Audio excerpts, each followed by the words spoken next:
Guys, what's up?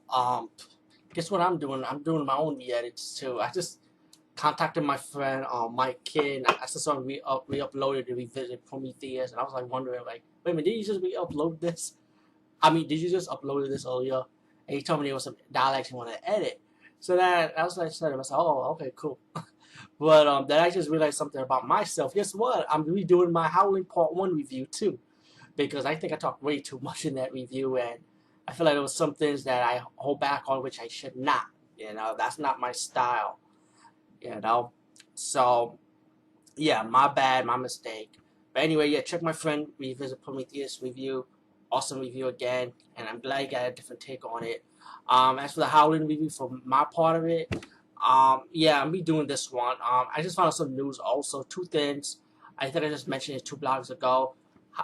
Scream Factory, aka Shout Factory, have a released version of Howling on Blu-ray with new special features, but the one I have is the DVD version, the special edition, which has deleted scenes and so on, just like the Scream Factory version. But if you want to sit with the regular DVD format, it's cool. If you want new interviews, then go with the Scream Factory version. Also, I also found out that the villain in the movie, the female villain, Marsha, she actually passed away. The actress, couple like no, years ago. Actually, I think it was in 1997. I think she died of cancer.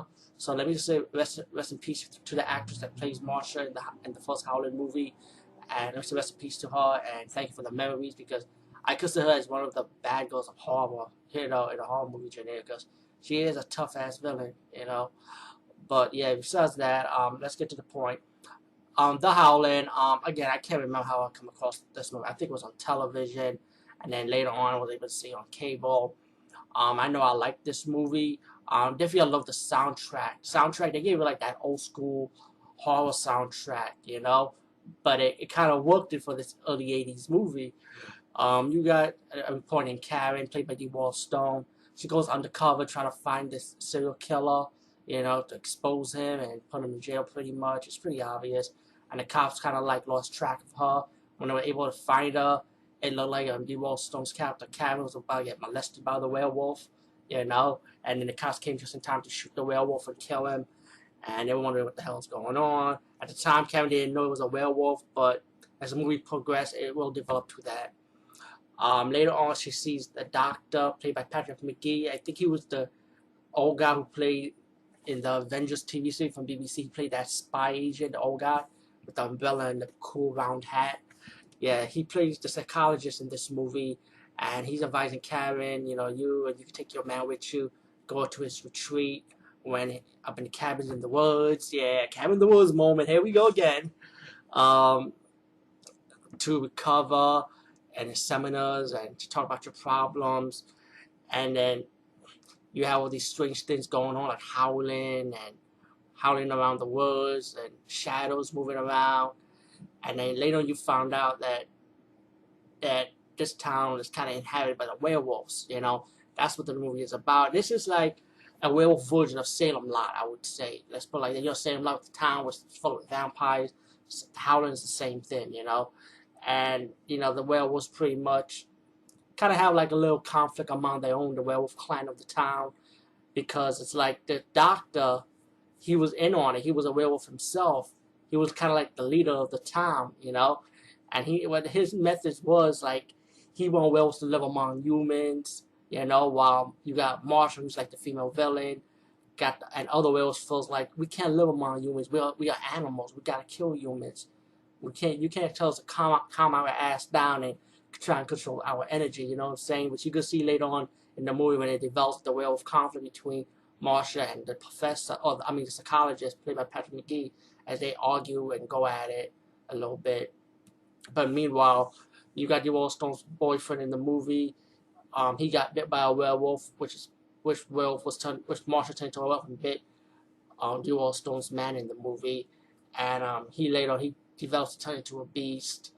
And in the movie also you got they also invite a friend over, because you got the female friend and the female friend's boyfriend doing like their own investigation, find out that the killer that they kill, that the cops kill, his body wasn't this. He pretty much escaped, and they was wondering who is this guy, and they come across this town pretty much.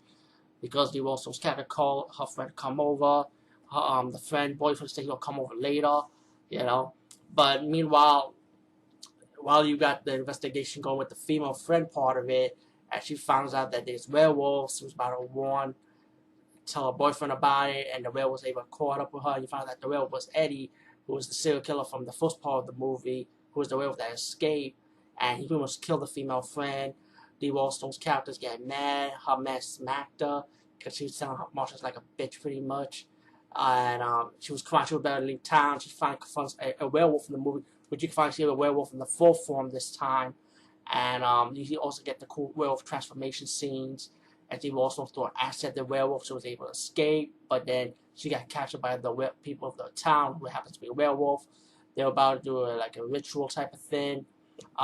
The female friend, her boyfriend, finally comes to the town and battles the werewolf and save the heroine of the movie, Karen, and help her try to escape while battling the werewolves to escape this town, you know. And later on, you get your twist ending when, of course, you get the female reporter finally going to reveal that she's a werewolf, and then the guy kind of killed her. I mean, well, killed her actually. So you get to Howling 2, which you can see in my next video blog, by the way. And you get your little twist end with Marsha, like she's alive. She survived the werewolf attack from the guy in the fire, and she says she want her meat rare. You know what I'm saying? And you get your outro with the hamburger being cooked.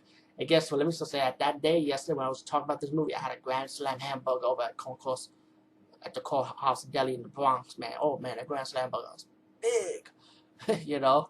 So it was kind of fun. I'm having a hamburger watching Howling 1. Epic, right? Anyway, the Howling 1, go check it out. It is re-released in Blu-ray now by Scream Factory, so check that version if you want. Pretty much the same version as the DVD version I have. Difference is there's brand new interviews in the Scream Factory version. Anyway, peace guys. See you later.